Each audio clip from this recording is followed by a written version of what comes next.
What's up, everybody out there in YouTube land? Wrath251 here, and I got another episode of this.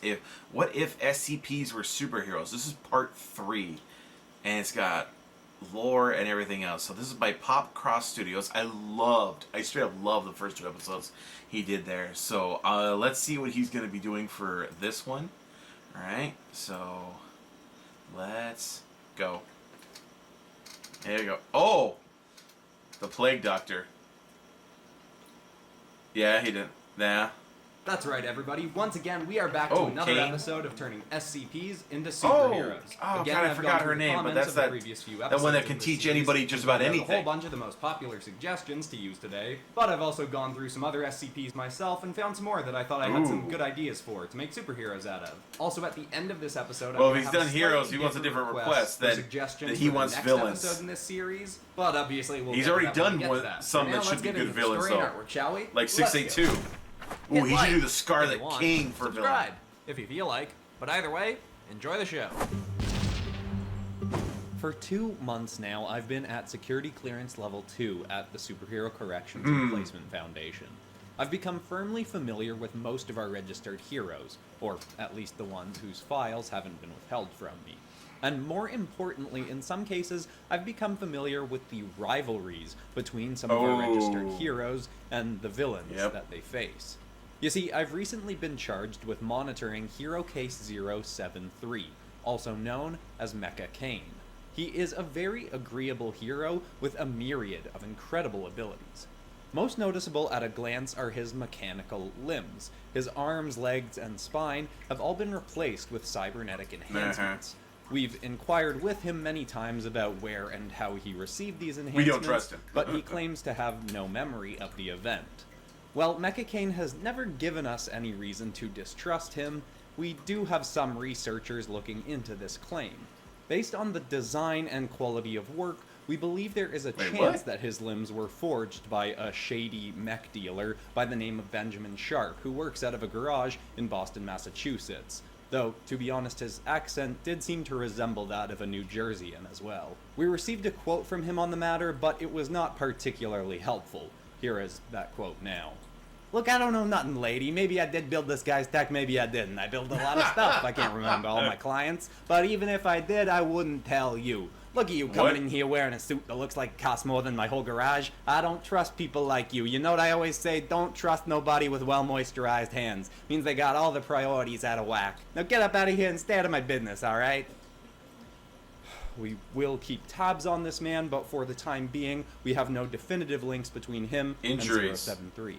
Anyway, beyond Mecca Kane's enhanced limbs, he also has the remarkable power to reflect pain back onto anyone who would do him harm.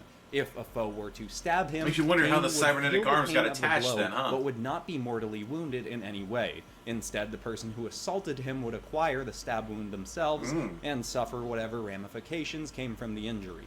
Mecca Kane also has a genius-level IQ and flawless photographic memory. Yeah, Finally, to atone he has for a the past morals sin. of a true hero. He wishes to do nobody harm and works to protect all he can, even trying to avoid taking damage from villains to ensure they do not do significant harm to themselves as he apprehends them. But one of the defining traits of Mecca Kane's superhero career has been his arch rivalry with his villainous brother, Abelblade.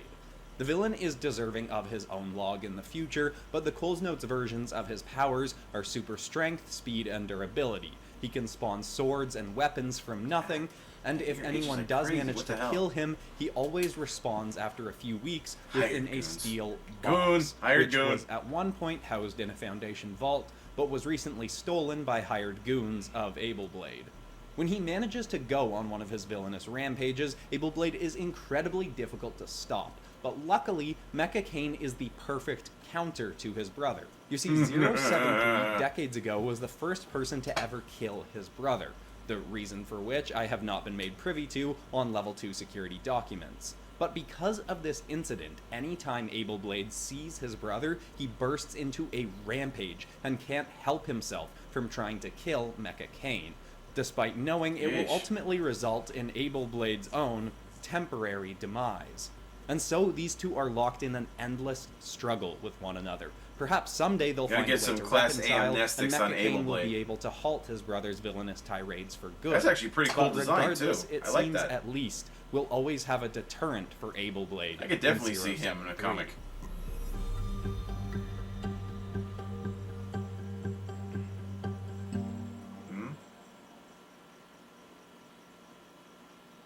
The next case we look at is actually a series of heroes, all falling under case file 5094.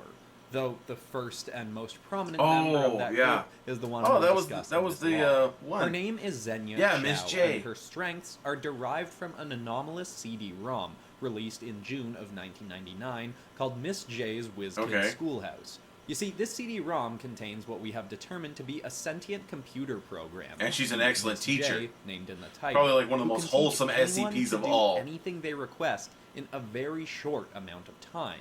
Zenyatta acquired one of the very few copies of the CD-ROM as a child and grew up learning from the program, becoming incredibly adept at mechanical engineering, sciences, various languages, and so on. Into her early 20s, Zenya saw how many villains were rising wonder if that up in actually the worked world with that and SCP. in her area. So she decided to start requesting that Miss J teach her martial arts and gymnastics. In a short time, Zenya became an incredibly proficient athlete, then learned how to craft herself an extremely durable supersuit, which she modeled to reflect her computerized teacher, and she went out into the night to fight villains that were ravaging her area. She'd intended to copy a version of Miss J onto her phone so she could bring her teacher around with her, but quickly she found that it was impossible to make an actual copy of Miss J from the CD. So instead, Zenya created a sort of modernized, wrist-mounted, bulletproof Discman, so she could carry her teacher with her in the field. That's a cool design. That way, whenever she Interesting found color herself palette. in a situation where she needed to learn a skill that she didn't already have, she could quickly request that Miss J teach it to her. Zenya's exploits were quickly noticed by the Foundation, and we brought her in for questioning. She was very willing to provide all the information she had, and allowed us to run tests by giving others temporary access to Miss J's WizKids program. It seems anyone is able to learn at a rapid speed from the anomalous CD-ROM, and we have since hunted down 36 other copies of the disc from around the world. That's we actually then clever. provided those copies to various field agents along with the means to carry Miss J around with them, like Zenya has. Ms. Chow now works with the Foundation and is one of many other Agents of J, as we call them. Heroes with no anomalous super abilities per se, That's cool. but with an incredibly powerful program that I like can this teach one, them like a anything team. they need to know That's to pretty face interesting. whatever villains they may come across. I do like that SCP.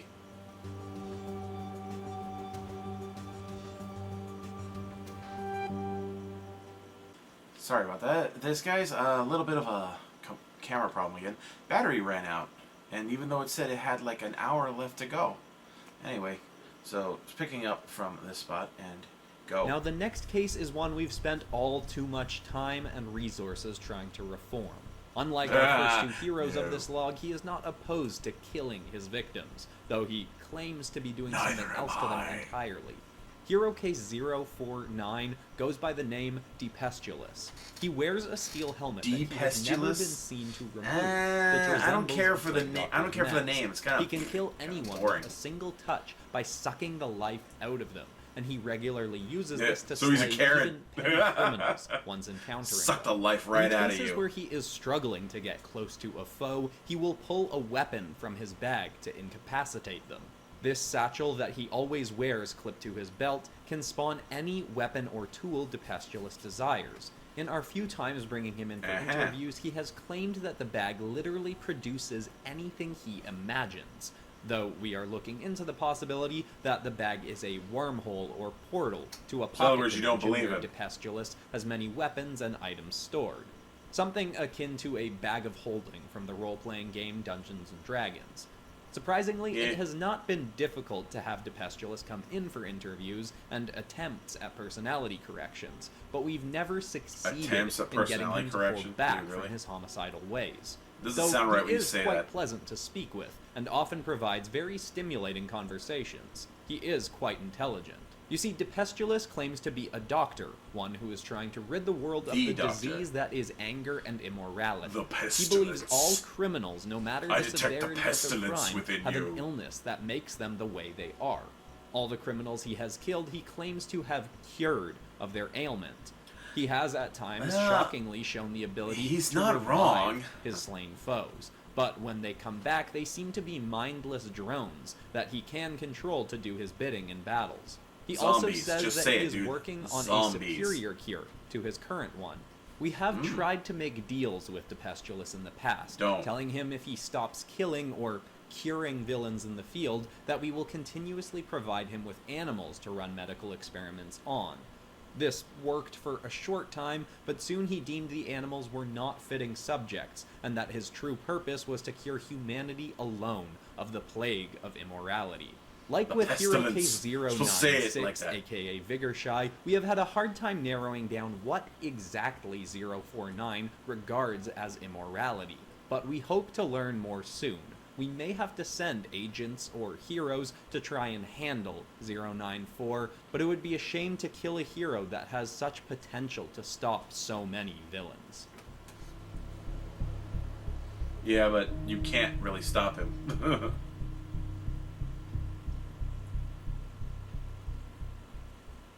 That's Finally, pretty cool, though. The design is pretty nice. I like the design of that. To us sick, one. malnourished, and panicked, in need of serious help with her abilities. Her name has been withheld for the safety of her civilian identity, but now that she has a handle on her abilities, Hero Case 187 goes by the codename Foresight. She has the ability to see the future of any object or being that she looks at, while simultaneously seeing them as they currently are. This dual vision, which she cannot turn off, felt like a curse to her when she first came to the Foundation for many reasons. For one thing, she could see how many people around her would look once they died, seeing them as walking corpses, which itself is disturbing enough to see on a regular basis. On top of that, the reason she was malnourished was because she could see what all of her food would look like in the future once it had rotted or been digested, making it very hard to bring herself to eat. She was so distraught when she first came to us that we made her wear padded gloves at all times to ensure that she didn't harm herself or her anomalous eyes. But luckily we found ways to correct her problems. The issue with food was corrected by simply blindfolding her while she ate. On top of that, she was given many counseling sessions with Registry Hero 999 to deal with the anxiety that came from seeing how others would die or be injured in the future. It took time, but 187 did eventually start to see her ability as a gift, not a curse. After spending so much time at our Foundation, which deals so heavily with superheroes, 187 began requesting to train with some of our power specialists to learn how to use her powers for good. She realized that she could actually use her abilities to see what the villain would do next, so she could counter them. If they were about to fire on a civilian or flee a crime scene, she could see the move before it occurred and prevent it.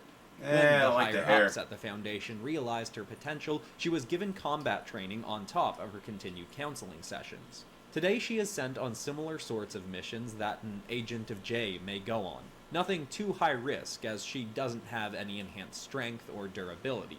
But I am pleased to say that now, I'd like to see her team up with that one who has the CD-ROM. That'd be kind of cool to team up. With a passion for protecting people from their potentially gruesome fates. Now that she has earned our full trust that she will not harm herself, she has actually replaced her padded gloves with combat gloves with purple steel knuckles as a part of her crime-fighting attire. She's done so as a sort of nod. They look like Hulk hands. The gloves look really big right there in that drawing, so it looked like those Hulk hands, if you remember those when you were a kid. To inspire and support throughout the future of the Foundation. That's a pretty good design. Not bad. Very ninja-esque. But I don't like the purple hair. Something else. Admittedly, I don't think I like the art in Even this blue episode would have been better. quite as much as the previous I'd like to see her team up with the, the green one. I got a Benny Shep reference in this episode, huh? If you have no idea who that is, make sure to check out the famous animated characters as Mech Armored's episodes. The narrator of those episodes is a pretty wacky guy. Oh, that's cool. They're set in the same universe as this series. And if you're new here, make sure to check out the other episodes in this series. There's 2 previous episodes, and for the next one, I want to ask people to give me suggestions for SCPs that would work really well as super villains. I'm thinking probably the Scarlet King. maybe Abel, Oh, because I referenced him in this episode. Abel, yeah. A bunch of the ones that I've done so far as superheroes obviously would have made good villains, but give me Yes. suggestions for ones that I haven't done yet that would make particularly good villains for this series. Also, I want to give a huge shout out and thank Cool, you that'd to be neat. Kurt Studios, one of our awesome Discord moderators, and all the other people that were involved with making me this big Damn. congrats on 300,000 subscribers banner. It Wow. was super cool when they presented it to me last weekend, and I've ordered a print of it to put up in the background for a few weeks once it gets here. Thank you to everyone who's been with the channel for a long time, and to all you new subscribers. Because by the time you're Maybe I'll watching do this, some we're of his going other at episodes on other stuff if they 312,000 catch my eye. subscribers. We've really been shooting up in the last few weeks, and this series has definitely been helping. But anyway, everybody, Yes, it will. besides that, that's all for today. I'm Christian Pearson. This has been Popcross Studios, home of the nerdiest art videos on YouTube. Thanks so much for watching, and I'll see you all in the next episode on Monday. Goodbye. All right, so I will. He'll also see you guys. You guys will also see him in this video. So, what do you guys think? What do you guys think would make a good SCP villain? Like he said, Scarlet King, and I was saying the Scarlet King. But I don't know. So, guys, don't forget to like this video and subscribe. Of course, click on the link to the original down in the description. Get down to the original. Get down to Popcross Studios channel. Like the original video. Sub to him. Help his channel grow. And, of course, give the suggestions to him over at the comments on his channel. And I will see you guys next time. Tune in every day for new content. Bye-bye.